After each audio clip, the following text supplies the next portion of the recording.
Hi everyone and welcome back. My name is Heather here. Today I'm going to go over with you how to create a rug.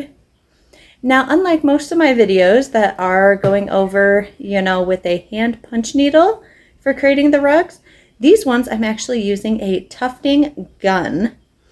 So it's a little bit different. It doesn't have that very slow continual, but it's a little bit different technique and I hope you enjoy it. It's very much fun, and especially for someone that doesn't like spending hours and hours on end on one single small project. This actually works so you can do a very large rug and probably about half the time for something about 4 times as big.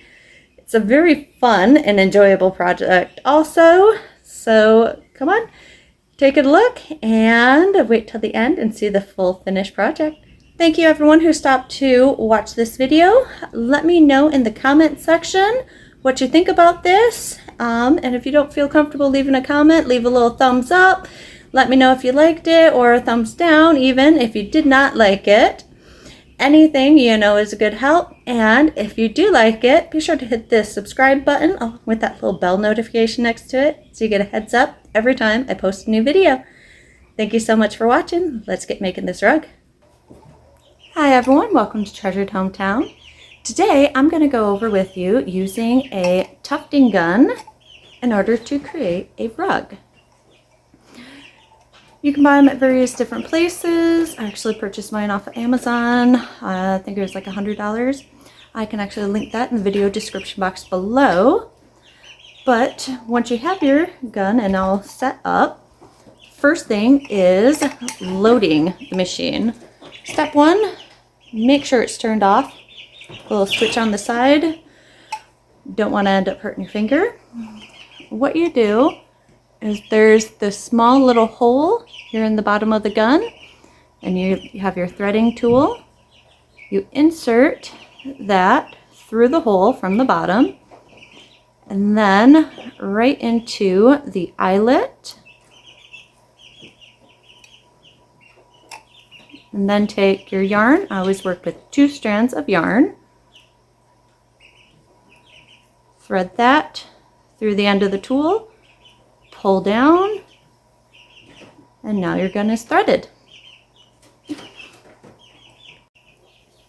Now for this, first thing we're going to want to do is create our frame. I'm using for the edges, it's just carpet tack board in order to hold the material and stretch it. You want to make sure you stretch it very tight as you can. And just constantly keep stretching, going around a few times.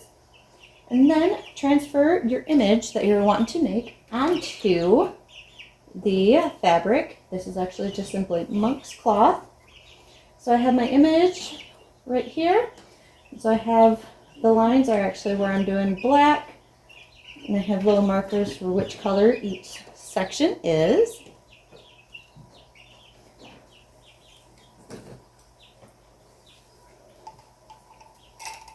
For this, I actually am wanting to start with doing the outline first. So we have our gun threaded, we can turn it on, and then we're going to want to push the gun into the material, putting very firm pressure onto the fabric. And as you're pushing, to start off, do short bursts, especially with the outline for it. And you want to make sure you're keeping firm pressure onto it and let the gun walk itself.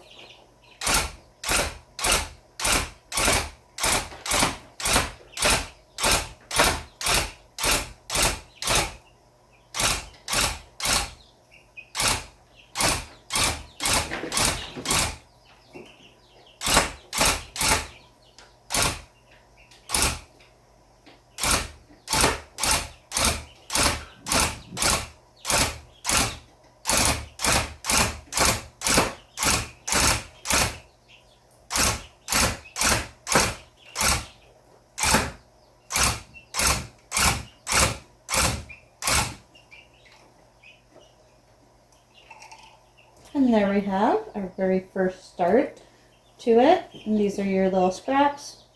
Just kind of toss them out. I usually collect a big pile on the floor. You can save all your little scraps. Usually later if there's something that needs stuffing, they do work very well for stuffing. But from here we're just going to continue doing all of the outline for our design.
All right, now that we have all of our outline and the black areas all done, our next step is to start filling in all of the different color areas.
couple pieces of paper towel.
Now for here, we're just going to tuck in the outer edge. I'm leaving it where it's still tacky onto here, so I don't need to use any other additional glue. Now, if yours is dried too much, you'll want to use either some hot glue or some spray glue in order to hold it. You simply take your edges and pull them up. And I'm pulling up until the outer lip is kind of pushing straight out to the side, because that outer border is what gives us that pretty little lip. So it's all one piece. It just creates a nicer finish, in my opinion. Okay, and now here, we're into one of the more difficult kind of spots. So because it's indented, I'm going to take my scissors. I'm just going to cut right up into that space, being careful not to cut the actual rug. I'm going to pull those little lips up and out. Same with the front here. And I'm going to piece these together, kind of like, almost like you're doing a hospital tuck on a bed sheet. And I can trim all this extra material.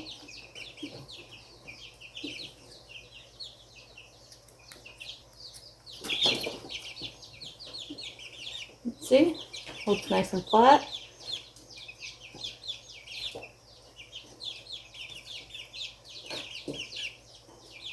And then just keep going around. There's another little indent. I didn't go in far enough.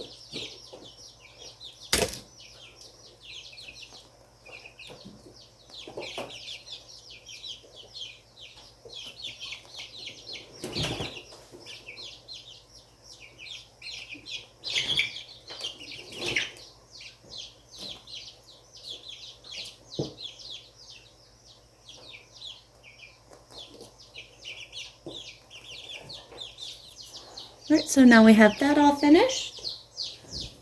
Next part, we're going to take our felt or whatever material you're using for the backing. I'm going to lay it out onto here.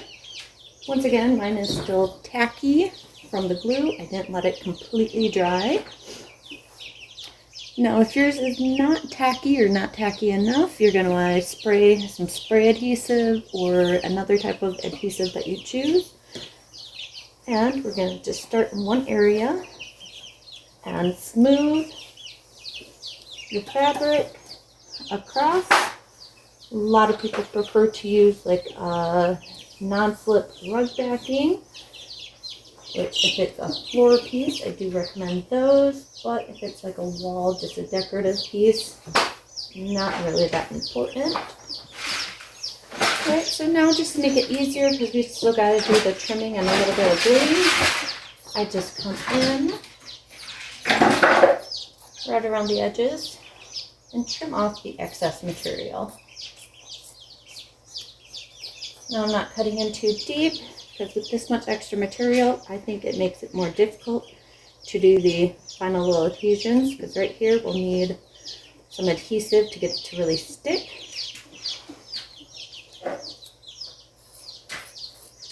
So the less material you have flopping around, I find it makes it much easier.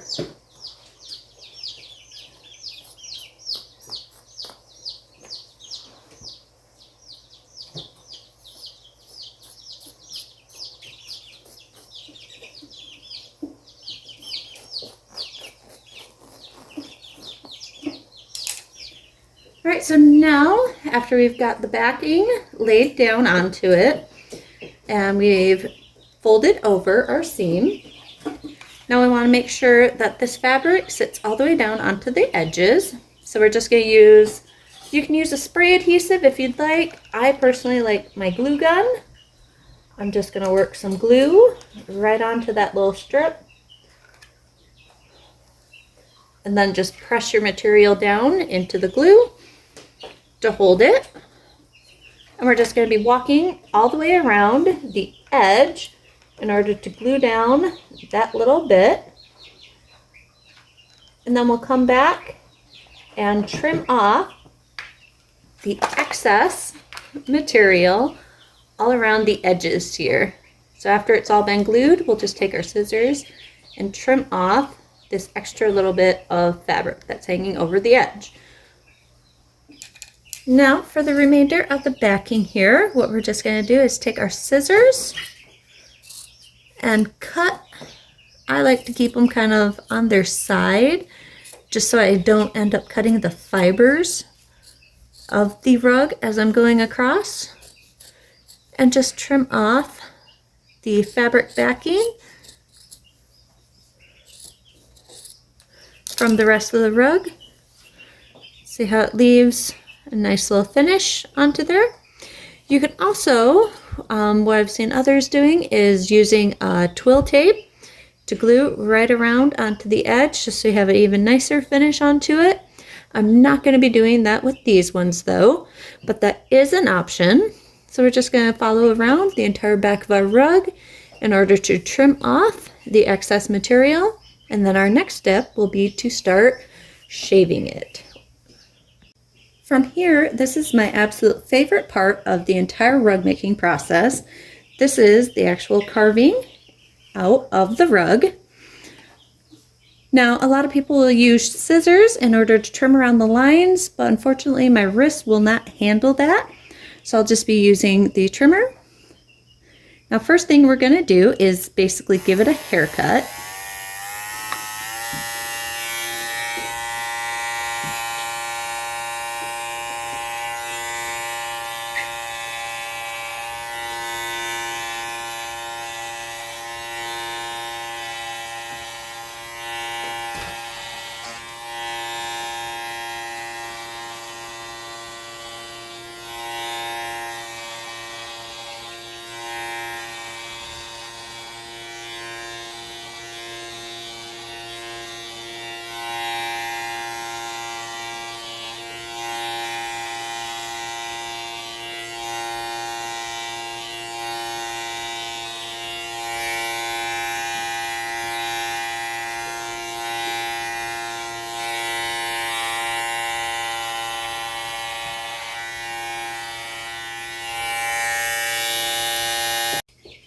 Now from here, I'm just going to be cutting in and right along this line.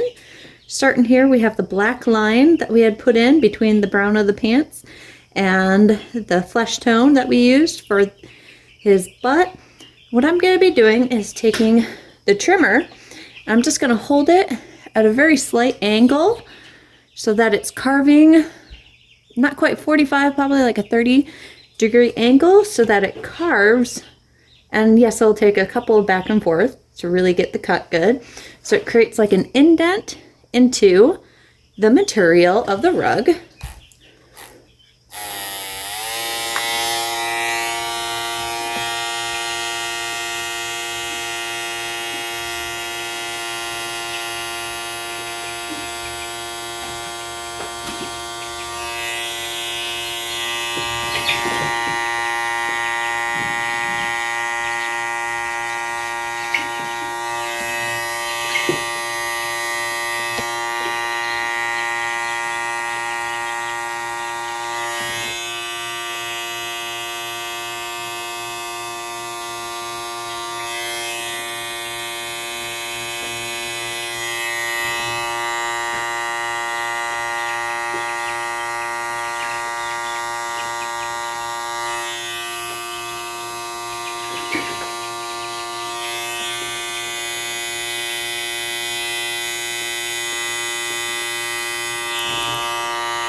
Now, if you look closely, yes, we are taking quite a bit of the black material out, but what it is creating that little lip onto it so that we get especially more definition throughout the rug.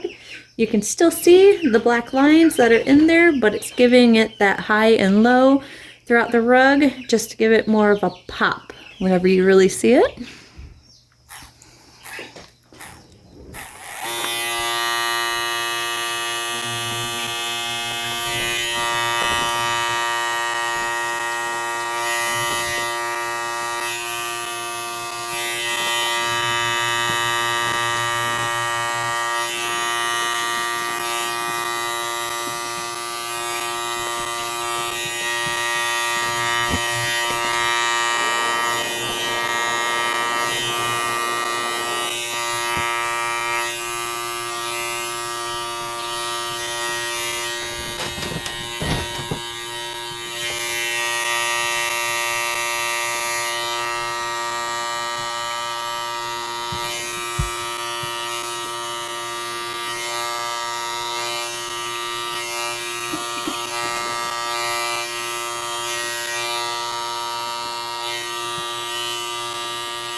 Here we are, our finished rug, all completed. It is roughly about 2.5 feet tall by about 3 feet wide.